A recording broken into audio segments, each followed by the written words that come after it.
Tennessee has an incredibly young coaching staff. And there'll be a column up on Off the Hook Sports later today.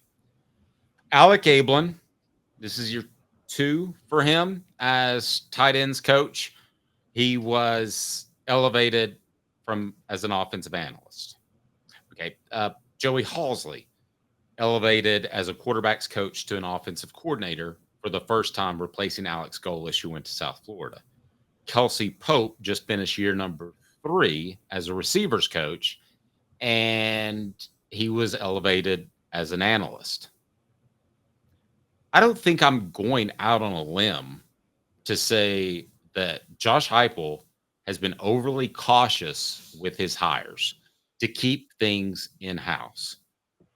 And I believe that Josh Heupel is insecure because of what happened at Oklahoma, and he lost that offensive coordinator position. And I think he's afraid to bring in multiple analysts. Now, he just lost Mackenzie Milton, who will be an assistant coach at Central Florida. And that's a guy he trusted as an offensive analyst. He brings in an offensive analyst in Landry Jones. Well, where did he play ball? Oklahoma. Who does he know well? Josh Heupel. But Josh Heupel is very proud of the fact that in press conferences, he doesn't tell you anything. He is very guarded, I believe, because of insecurities of what happened at Oklahoma. I believe if he doesn't adjust that, it's going to be his downfall. He has got to bring in fresh ideas. And I don't know if that's like Nick Saban did with Lane Kiffin as an analyst, if Landry Jones will fill that void. But to me, he probably doesn't even know as much about Josh Heupel's offense as Josh Heupel knows. We talked earlier about the lack of creativity. Where's the creativity supposed to come from when you only hire guys that coached under you and only know your system? I think this is a real problem. Does Tennessee need to make a staff change? Quite possibly. And to get a fresh set of eyes to come in. Nick Saban did it with Lane Kiffin. Other coaches have done it. It can go south. Philip Fulmer just tried to do it. Dave Clawson, and he ran something so totally different that the two never jived. But Caleb, a staff change, is this the time, or do you wait and see what this offensive crew can produce in 2025? I'm still in a wait and see mode, but I do think they should do a staff change with the offensive system. Here's why they won't. You brought up Nick Saban. We've called Josh Heupel the modern day Steve Spurrier, and now we've laid out why he's not. However, you want to know where Josh Heupel and Steve Spurrier are very similar in one way? How? They are very confident in their abilities to do things, so they don't think they need anybody else. The only difference is Steve Spurrier actually had those abilities and didn't need anybody else. He did need it. You know, the Steve Spurrier never needed another mind in the room when he was coaching Florida, right? It was his mind. You're 100% right. All he needed to have a successful program at the University of Florida was a guy named Charlie Strong. And that was the defensive coordinator. And Steve Or before Spurrier, Charlie Strong, Bob Stoops, too. or Bob Stoops, but Strong, I think, was there the longest time. But with Strong, he was, it's a weird way to say it, but he was very fortunate that there were a bunch of backwards people that didn't want to hire an African-American coach. And I was told an African-American coach who was married to a white woman.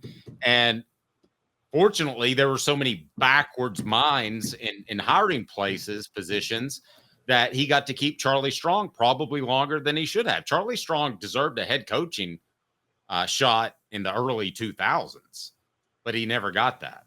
Yeah. And by the way, not just or the late 90s. Excuse me. Go ahead. Yeah, there was Charlie, and Steve Spurrier always had brilliant defensive minds. Because right, he got Charlie Strong. Before that, he got Bob Stoops. He also had Bob Pruitt, who became the Marshall head coach for a while. So you're right. All he needed was the right defensive coordinator at the time, but he knew it was his offense. I think Josh Heupel thinks that's all he needs. Okay, well, he needs to look himself in the mirror and say, "I need more." Because I agree.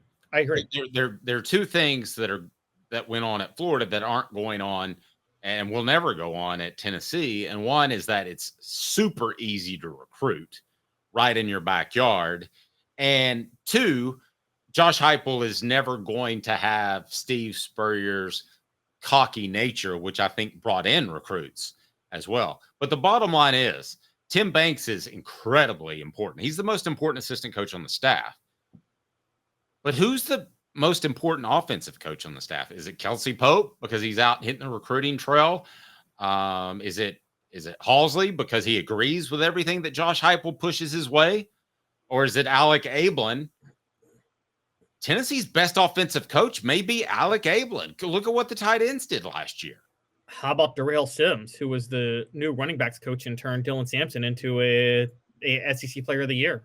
I mean, I don't know if he had anything to do with that. But I have trouble giving running back just throughout my career. I have a lot of trouble giving running backs coaches an awful lot of credit. Are you saying that Randy Sanders was not the brains behind Jamal Lewis and Travis Henry being great, Dave? Is that what you're suggesting? Saying he recruited Casey Kloss.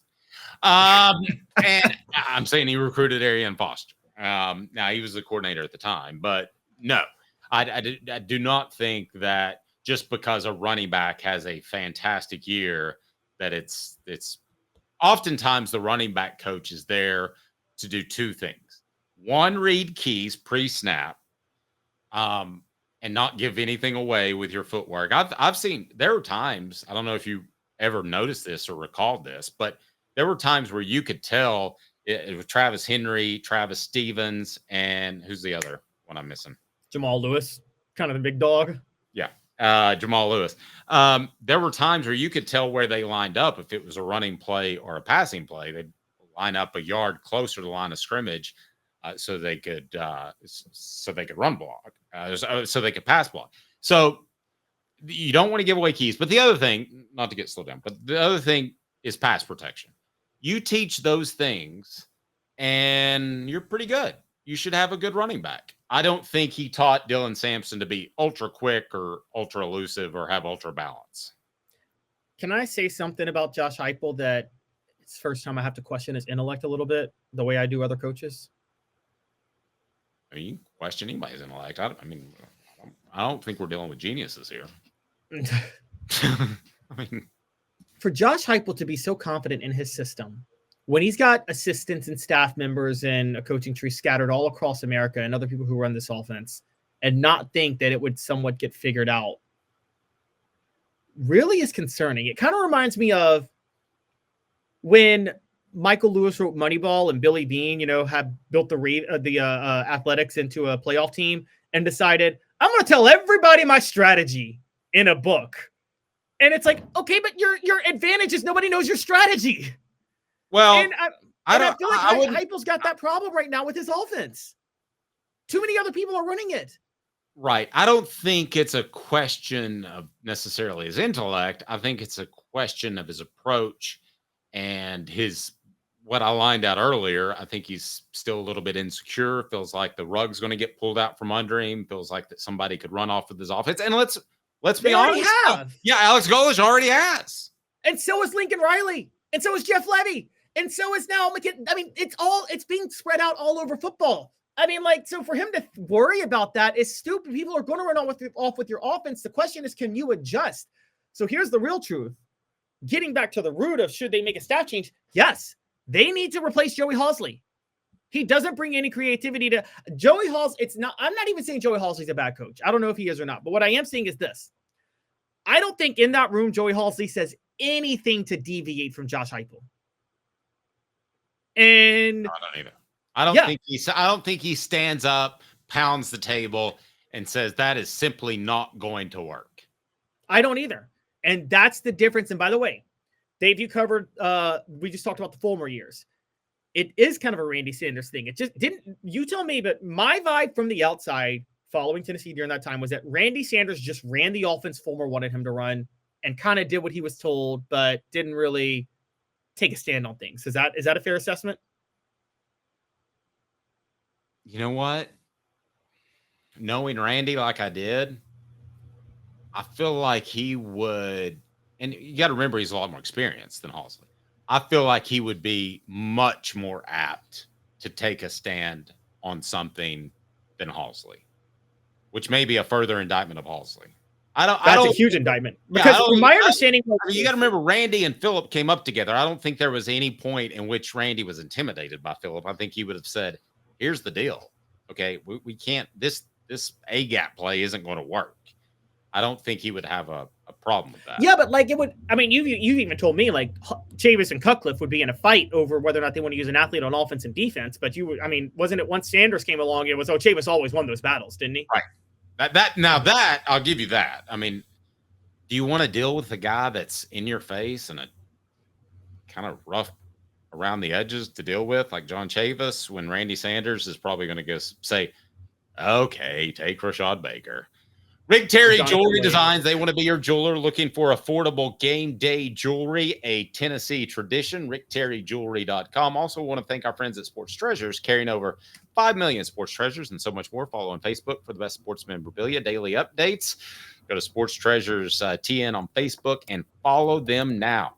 Follow them now. Also want to thank our friends at the UPS store, Hardin Valley, helping individuals, small businesses, wide range of products and services, locally owned and operated. The link is right down below. Support our sponsors. That's why we are here. The show represented by Banks & Jones, Tennessee's trial attorney, banksandjones.com. Derek says Joey's a yes man. You know, you've got to decide at some point in your life if you think you've arrived.